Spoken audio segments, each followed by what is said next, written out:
Bismillahirrahmanirrahim. Assalamualaikum warahmatullahi wabarakatuh. Waalaikumsalam warahmatullahi wabarakatuh. Alhamdulillah al-mananul ladzi 'allama al-insana al-bayan. Assalatu wassalamu ala sayyidi awladi adnan Muhammadin alladzi hadahu Allahu bil Qur'an. Wa sallallahu wa sallama ala sayyidina Muhammadin wa ala alihi wa sahbihi wa tabi'in wa tabi'it tabi'in bi ihsanin ila yaumiddin. Subhanaka la ilma lana illa ma 'allamtana innaka antal alimul hakim. Rabbi shrah li sadri wa yassir li amri wahlul 'uqdatam min lisani yafqahu qawli. Allahumma iftah lana hikmataka wansur 'alaina 'ilman nafi'an min kulli jihatin min khajain ilmika wa khajain sirrika bi ghairi hisabin bi rahmatika ya arhamar rahimin. Amma ba'du, hadratal mukarramin, para guru yang hadir pada malam hari ini, ada orang tua kita Bapak Haji 10, guru kita bersama Ustadz Rais Sanjaya, Ustadz Hidayat, Bapak RT 02, Bapak Rizal Khafid, ada Ustadz Ahmad Rafi'i, para guru lainnya, seluruh jamaah Burda yang dimakan Allah Subhanahu wa Ta'ala. Ada Pak dosen dari jauh ini, Pak dosen dari Bojonggede. Sehat Pak dosen ya? Bini sehat bini? Udah nambah? Oh, rencana nambah, luar biasa. Ini direkam ini. Semuanya yang kelihatan, yang nggak kelihatan, yang tampak maupun yang nggak tampak, semuanya mudah-mudahan selalu mendapat kasih sayang dari Allah Subhanahu wa Ta'ala. Puji syukur untuk Allah, salawat salam untuk Rasulullah Sallallahu Alaihi Wasallam. Malam ini, malam Jumat, bagian daripada Sayyidul Ayyam, berketepatan pula 1447 tahun yang lalu. 1447 tahun yang lalu, ya, ada kejadian yang luar biasa yang terjadi pas di malam seperti malam hari ini, tanggal 27 Rajab. Apa kejadiannya? Isra dan Mi'rajnya Nabi besar Muhammad Sallallahu Alaihi Wasallam. Pelajaran tentang Isra Mi'raj pasti udah banyak yang paham. Isra Mi'raj itu Allah yang berangkatin. Kalau Allah yang berangkatin, semuanya pasti udah dipersiapin. Bukan persoalannya benar apa tidak Nabi nyampe itu ke langit ketujuh dengan waktu yang sesingkat-singkatnya. Bukan persoalan sampai atau tidak dalam waktu satu malam Nabi dari Masjidil Haram menuju Masjidil Aqsa, yang kalau dalam perjalanan biasa itu hanya bisa ditempuh dengan perjalanan selama 1 bulan penuh. Tapi dalam setengah malam Nabi mampu melakukan itu semua. Bukan itu. Kenapa? Karena prosesi itu semua adalah bagian daripada tanda-tanda kekuasaan Allah Subhanahu wa Ta'ala. Maka nggak ada yang berat, nggak ada yang susah, nggak ada yang sulit. Kenapa? Karena memang semua atas kehendak Allah Subhanahu wa Ta'ala.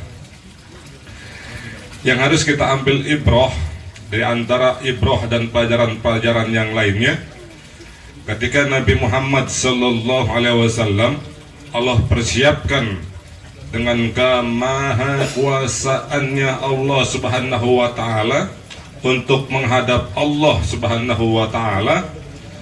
Lihat di awal Nabi Muhammad ketika akan menghadap kepada Allah, Allah sucikan dulu beliau, dibelah dadanya, dicuci bersih segala kesalahan dan lain sebagainya. Bukan itu saja, Allah pun persiapkan kepada Nabi Muhammad SAW pendampingnya. Siapa? Malaikat malaikat Jibril yang akan mendampingi.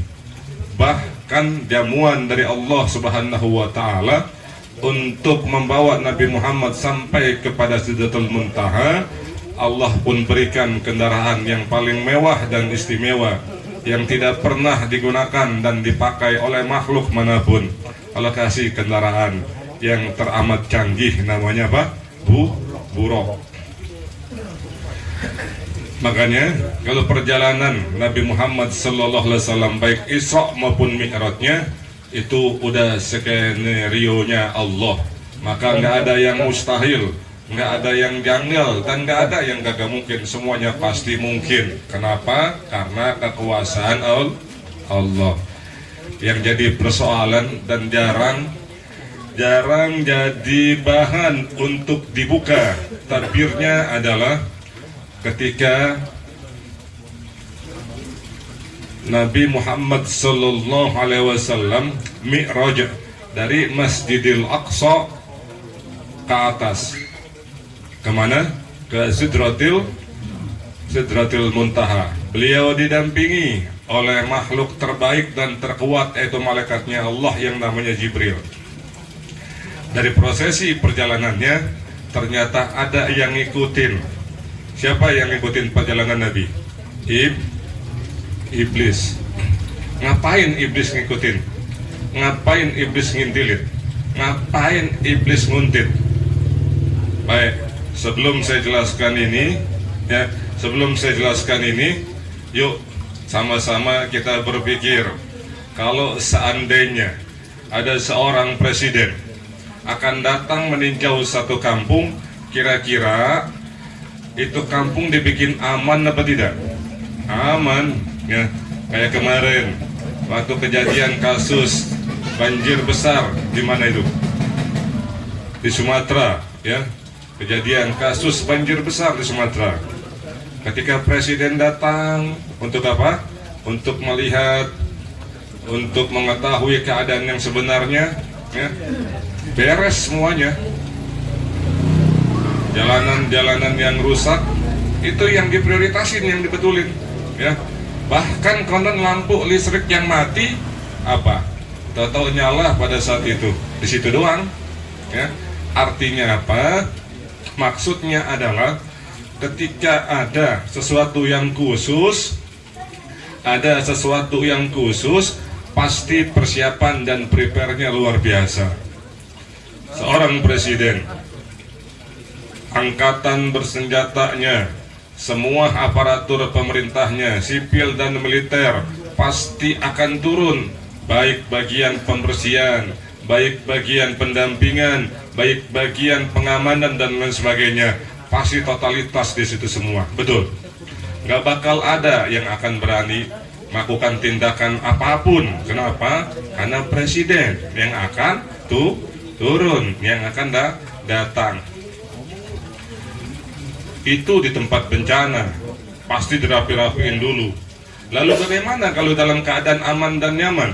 Sama, karpet merah pasti digelar, karpet merah pasti disiapkan, kiri kanannya pasti diperkuat keamanan dan lain sebagainya.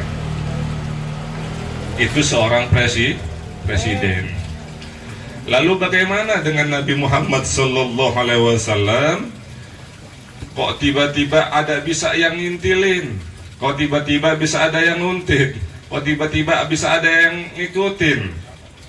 Wah, kalau kejadian presiden lagi datang mau kunjungan ke satu tempat, atau ada yang ngikutin, ada yang ngintilin orang yang tidak dikenal, kira-kira diapain tuh? Ditangkap lah, ya. Namanya penyusup, ditangkap, dihukum dan lain sebagainya. Ini Nabi yang berangkatin Allah, yang jagain malaikat, punya tugas khusus untuk ngadep Allah Subhanahu wa ta'ala. Setan masih mau ngintilin, setan masih bisa ngikutin, setan masih bisa nguntitin. Coba bayangin, ada hikmah apa di balik ini? Ada pelajaran apa di balik ini? Baik, kita ketika akan menghadap kepada Allah Subhanahu wa taala, kita diperlukan untuk bersuci, betul. Hadas besar hilangin, hadas kecil hilangin, suci lahir, suci batin untuk menghadap kepada Allah Subhanahu wa taala. Kira-kira seseorang yang sudah suci lahir dan batin mudah nggak menghadap Allah Subhanahu wa taala? Mestinya mudah secara logika, tapi jangan salah ya. Agama memberikan wanti-wanti wejangan kepada kita akan menjalankan ibadah sholat. Itu ada doa sebelum kita takbiratul ihram. Rabbi a'udzubika min hamazatis syayatin wa a'udzubika rabbi ayyahdurun.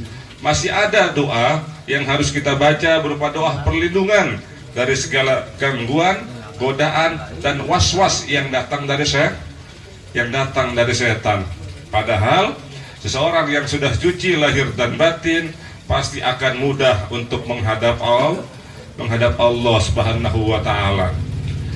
Begitu pula Nabi Muhammad sallallahu alaihi wasallam, prepare-nya luar biasa.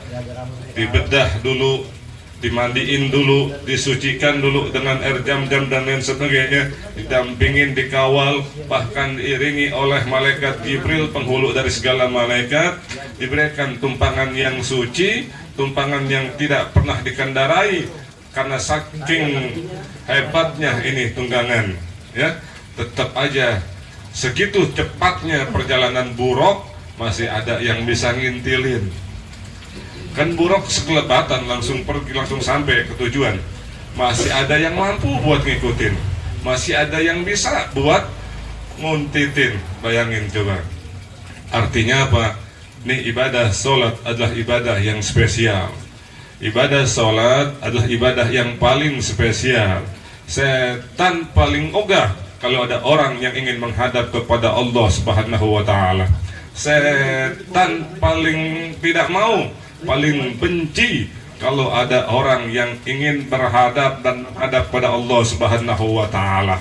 Maka lihat bagaimana Nabi Muhammad sallallahu alaihi wasallam dikuntip, diintilin, diikutin terus sampai akhirnya Nabi Muhammad sallallahu alaihi wasallam diberikan kekuatan oleh Allah lewat Jibril, diberikan satu doa untuk menghancurkan itu setan. Maka siapapun kita, kalau masih belum bisa berdamai, kalau masih belum bisa untuk berdamai dengan setan-setan yang ada di sekeliling kita, maka kita nggak akan bisa secara sempurna menghadap Allah Subhanahu wa taala.